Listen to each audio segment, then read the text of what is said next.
சோமநாதர் சுயமரியாதை திருவிழா ஆன்மீக பாரம்பரியத்தின் சக்தி வாய்ந்த சின்னமாகும் என பிரதமர் மோடி தெரிவித்துள்ளார். இது தொடர்பாக அவர் வெளியிட்டுள்ள எக்ஸ் பதிவில், சோமநாதர் சுயமரியாதை விழா நாடு முழுவதும் முழுமையான பக்தி, நம்பிக்கை மற்றும் உற்சாகத்துடன் கொண்டாடப்படுகிறது.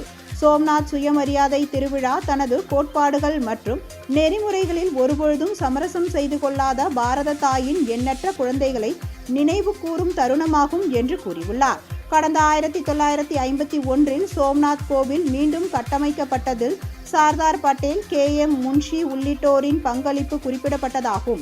கடந்த 2001 கோவிலின் 50ஆம் ஆண்டு விழாவில் அப்போதைய பிரதமர் வாஜ்பாய், மூத்த தலைவர் LK அத்வானி உள்ளிட்டோர் பங்கேற்று சிறப்பித்தனர். நடப்பாண்டில் 75வது ஆண்டு விழாவை கொண்டாட உள்ளோம் எனவும் அவர் அதில் தெரிவித்துள்ளார்.